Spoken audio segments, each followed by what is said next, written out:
This is Portside Perspectives, exploring the yacht economy. Hello, everybody, and welcome to Portside Perspectives. I'm here today speaking with Rick Hoffman. Hello, Rick. How are you today? I am clicking along here, Jason. How you doing? I'm Thanks for good. having me on. I'm good. Rick, why don't you just real briefly, real quickly, just in a nutshell, real quick, tell everybody what it is you do. What I do, I've been yacht consultant, yacht broker for 20 odd years, and I have still do that on a consulting basis, but I've kind of pivoted more toward the media side of it and generating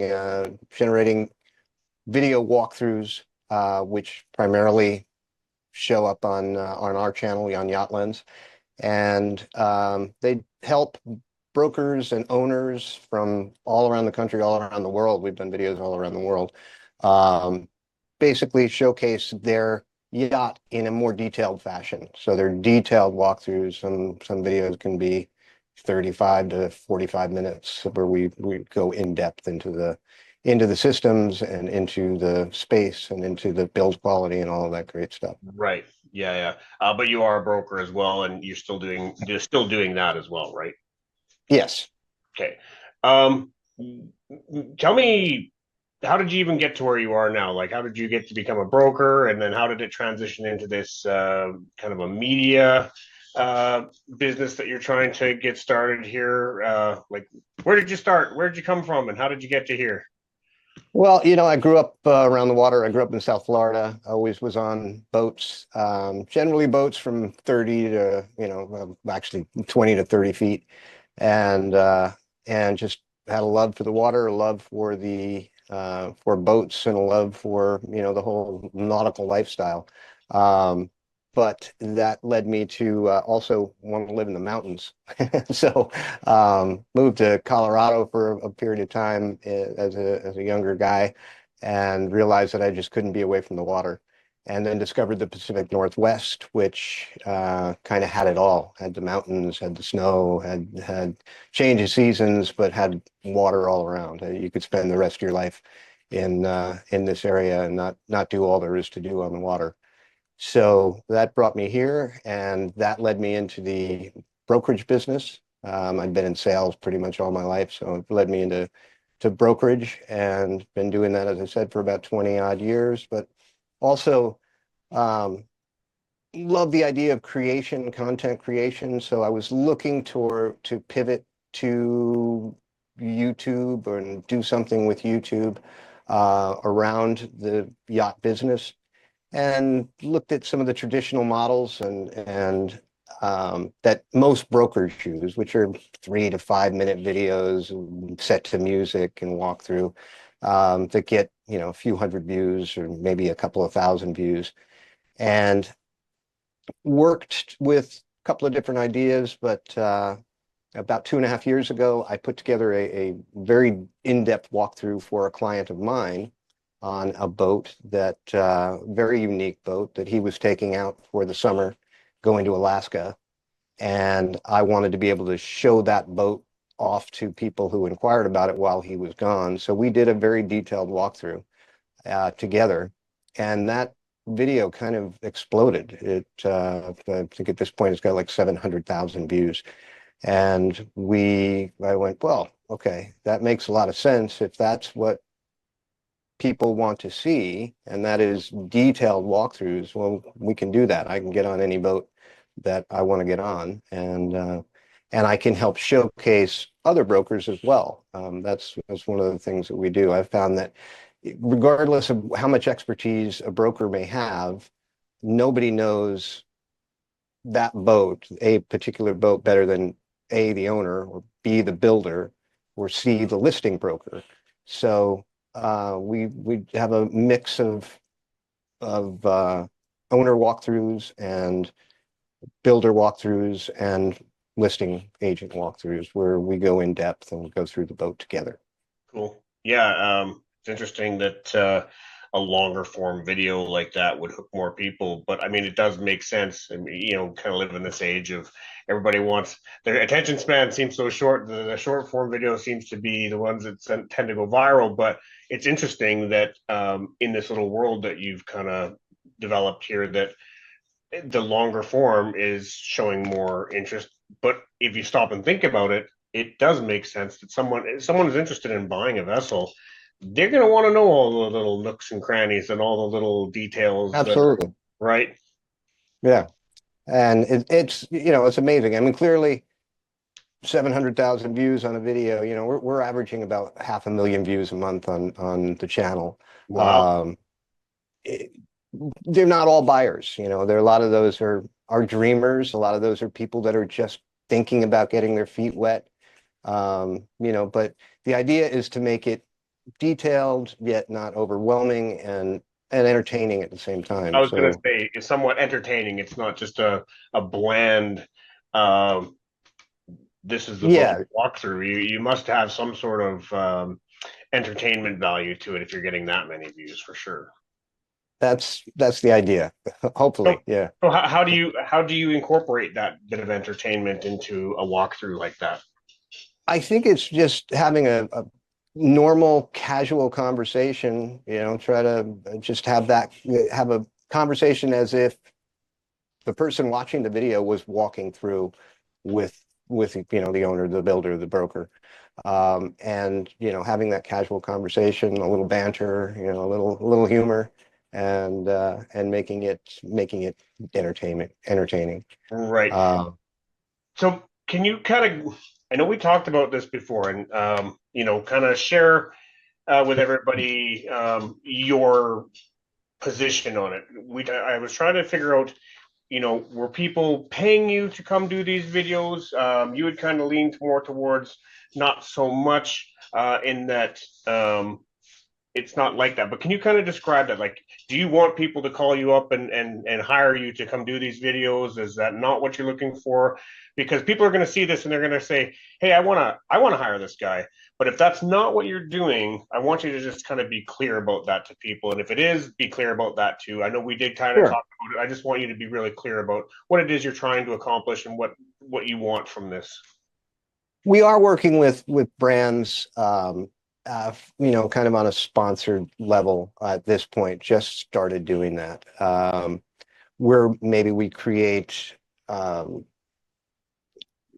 chapters and we create um, dedicated files for those brokers. But up to this point, I have not, most of those videos, 99% of the videos on there we were not paid for them. It was just content for YouTube.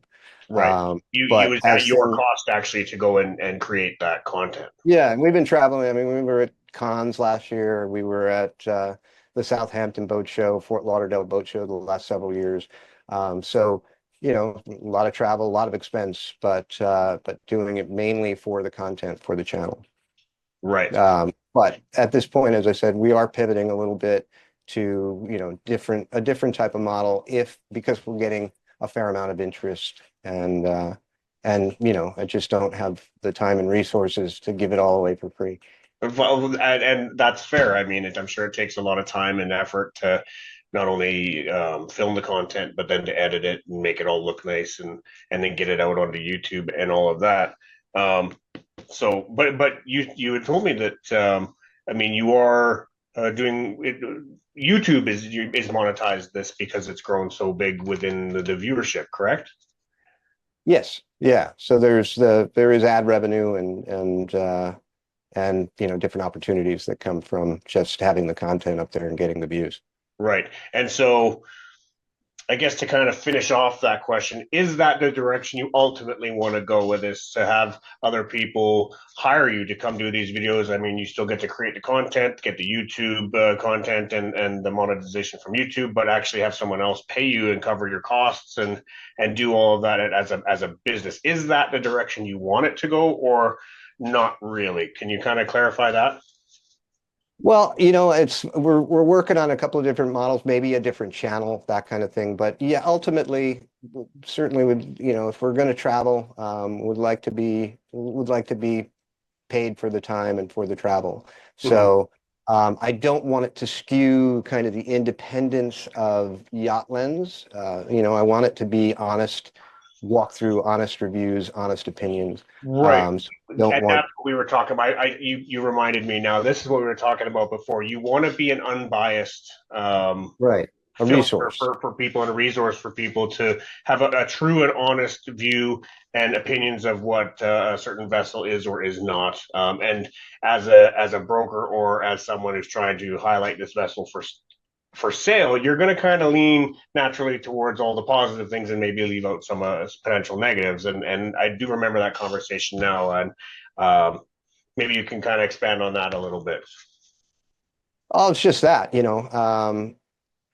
the channel itself we're up to, I think, around 90 long form videos. We make a lot of shorts from those videos, but 90 long form videos and walkthroughs in the last 2.5 years. And none of those videos have we've been paid for. So um, with the increased interest in it, we're looking at different models, and like I said, perhaps a different A different channel channel. or yeah, or when I say chapters, I've lost my mind for a minute here, but um, Yeah, I get what you're saying. Kind of separate Yacht Lens as what it is in this yeah, unbiased highlighting of various different vessels for whatever reason you choose to highlight them, as opposed to a separate channel that you could do the same sort of thing, but more in the geared towards marketing or trying to highlight a vessel to sell it, right? yeah. I mean, we have, to a point where we have brokers and builders contacting us quite a bit. We've got a major builder who is flying us out in the fall to do their premiere of I'm sorry, in the spring to do premiere of their new vessels, and that's going to be, it'll still be unbiased, but it's going to be taking in all of the events and all of the ceremonies that go around that for that particular brand. So Yeah. And it's a just a different take on it, and I like that you have kind of found that little space, and you have um, what's the word I'm looking for? The integrity, I guess, to stick with what you had envisioned and trying to keep an unbiased view of things when you're doing these videos. And I just think it's neat that most people would kind of start pushing more and more towards creating an income stream from it. But I understand what you're doing and why you're doing it this way, and I can understand why you would want to do a separate channel for that sort of thing. It's it's just unique, and I like that you're doing it. well, I appreciate that. I appreciate that. Yeah. Maybe maybe foolish. No, I'm just kidding. I don't believe it is. I think, like you said yourself, it's growing to a point where you're getting multiple views on YouTube. You've monetized it in that form, and at least enough to kind of pay for some of the costs. I'm sure. Um, and if it can grow that way, then you hold to that framework that you've built around, and you don't have to really bend to somebody's will to highlight something that you may not be so interested in highlighting. You know what I mean? So, Yeah. I mean, if I wouldn't say to a client with $1 million on the line, what I'm going to say in that video, I won't do the video. So that's the idea, is to at least have that bit of integrity around it. yeah, and that's kind of what I'm trying to put words to it because it is a unique approach, and I like that you hold that integrity in what you're doing over there, and yeah, I just think it's kind of cool. I've met a few people that have built some content in different avenues and different Sure. places. But they were of a similar sort of mindset. So they did it just because they loved doing it. They loved creating the content. and they were trying to make something that people wanted to see. It was more of an art form, and I think that's kind of what you're going for. Is that am I Absolutely. right? Yeah. I mean, in my younger days, I was a musician so this also satisfies that creative aspect because there is, there's how do you envision this flowing? How do you, we do intros with on the water footage and music and that kind of thing. So there is a creative aspect to it that it kind of fulfills too. So it's been great. Yeah, and the channel is called Yacht Lens. And it just go to YouTube and search up Yacht Lens. Is it posted anywhere else, or is it strictly on YouTube? Well, we're on all the platforms. We're on TikTok and Instagram and Facebook and LinkedIn, and we've got a presence there. But our primary channel is YouTube. Uh, okay, is there a website or anything at all for people to go find, or? We do have yachtlens.com, but we're in the process of kind of reconfiguring that right now too.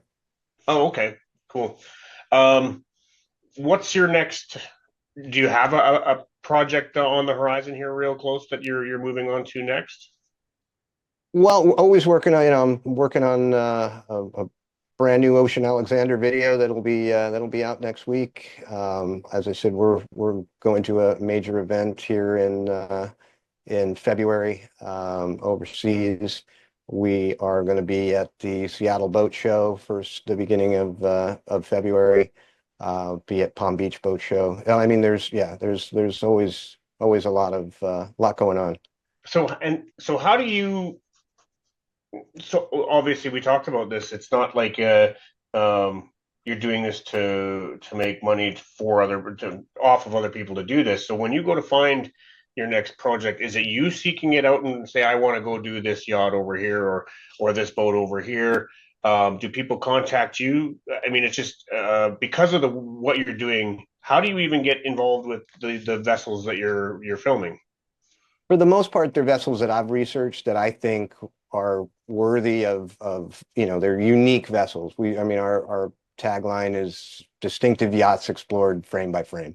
So unique, distinctive, luxury type vessels sometimes that I think are worth going through, and I will generally contact whoever the representative, whether it be the builder or the broker, or some cases, as I said, the owner, Yeah. and make arrangements to do it. Also, we have a presence at a lot of the major boat shows, as I said, and so we'll pick out boats there, and we also get contacted as the channel has gotten more subscribers, more exposure, more views. Now we do have people contacting us quite a bit to say, hey, would you mind coming and taking a walk It's through? still at your discretion. Now, I like to is the boat as long as the boat is worthy. Yeah, well, like I said, as long as we can represent it honestly, then yeah, if it's a boat that I think will interest the viewership at this point, and it's a very interesting demographic of viewer. It's the vast majority, 70 odd percent, is over the age of 55. 93% male, and so we also want to cater to the people that have been watching the videos and that kind of thing. So Right. um, Yeah. I mean, have you? I keep coming back to this, and maybe I should just stop. But you are a broker yourself, like you said. Have any of these videos led to you actually making a sale as a broker, or is it just you are literally keeping it that separate? I am really trying to keep it separate. Yeah, I mean, obviously, people will go on and they'll do the research and they figure out different ways to contact me through the brokerage side of it. But for the most part, that is not at all the premise behind what It's we not do. the purpose, yeah, and I get that. I guess what I was asking was a more direct question would should have been are people trying to contact you when they see these videos and say I want to buy that, like, or I want to charter it, or whatever the case is? Yeah, definitely. We're definitely getting contacted by people that go, I mean, for the most part, in the video description, in the video itself, we we we leave the contact information for the broker or the builder that's representing it. If it's an owner and I represent it, then I represent my information is in there. But it's not at all directed to bring sales to Right. my brokerage contact. Yeah, and yeah, I get that, and I probably should have worded that question a little bit differently. No, no, That's what I was getting at totally with, get what like, you're you asking. must have people actually contacting through the Yeah, channel. I've Where do I I've find had the broker? two people contact me today on boats that were on there and that want Yeah, more information from the sales standpoint. right. Well, it's a very, again, it's such a unique thing that you've created here, and it's kind of cool what you've done, and it's obviously at least gotten your face out there in front of people, and I hope you keep doing that, and it turns out to this to whatever it is that you want it to grow to, in the way that you want it to grow, because I think anybody who can make content as um, in a manner that you do, and hold to their integrity to keep it like that, and not bend the knee to the almighty dollar. It's cool. I think it shows what a person really is and who they are, and I applaud you for that. Well, I appreciate that. Yeah, don't know what to say. Thanks, man. Well, I have run into a few people that are in a similar situation with whatever um, content or channels that they've created, and they do hold to a similar sort of thing where they won't sell out, as it were. When I know for Yeah, a fact, if they were, they would make lots and lots of money very, very quickly. yeah.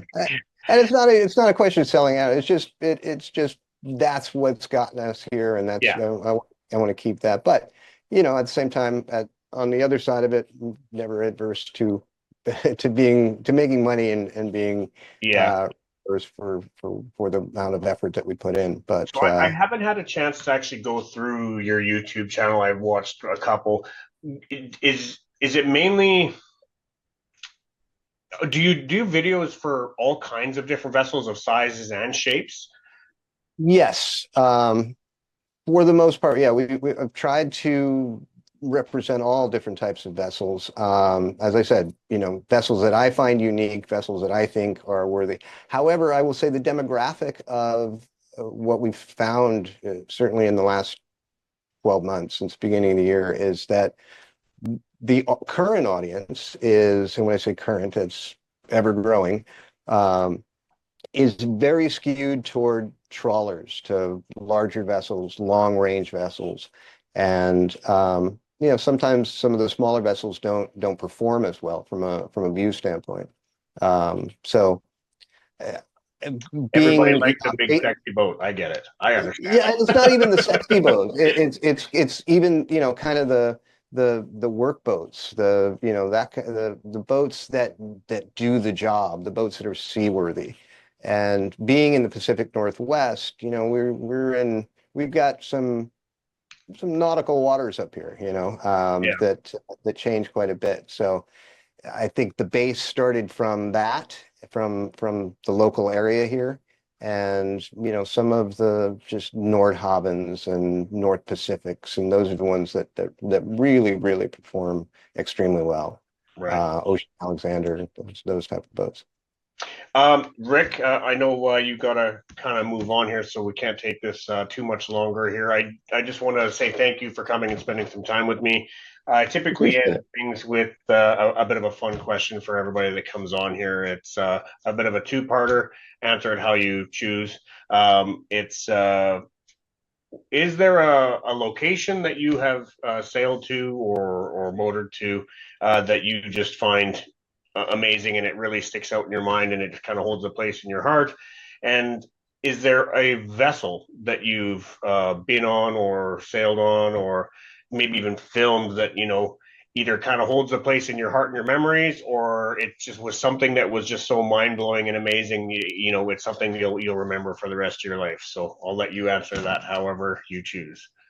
It's every journey that you go on seems to be at least in the short term, the most memorable. I love being on the water.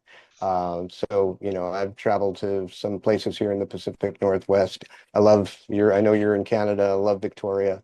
Love Vancouver Island. Love going over to Vancouver.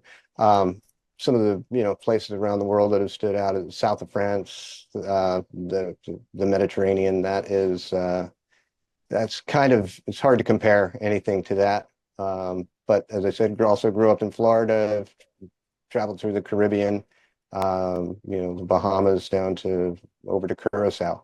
They're just fabulous, fabulous destinations, and they're all very unique. And that's the beauty of boating and the beauty of long range blue water boating. Mm-hmm. Any vessels that were really memorable in your mind?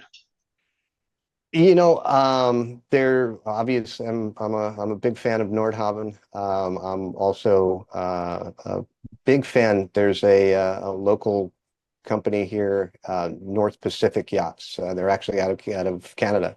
That makes some beautiful boats. The 590. I was on that a few months ago, and that's probably why it's fresh in mind. Was just one of the most spectacular boats that I can remember in recent memory. Right.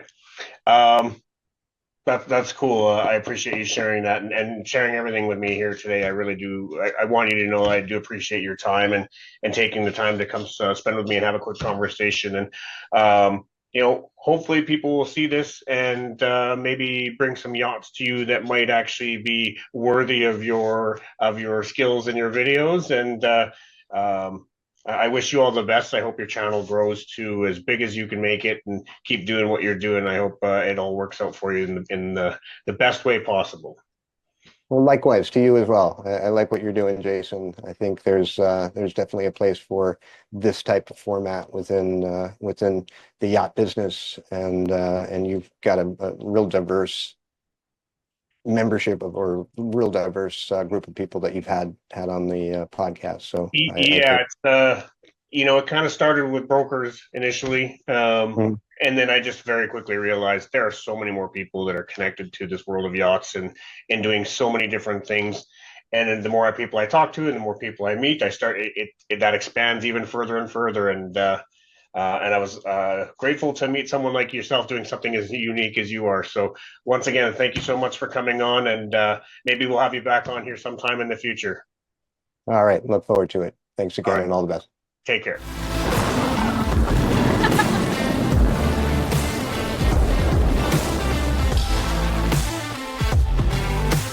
Thanks for sailing with us.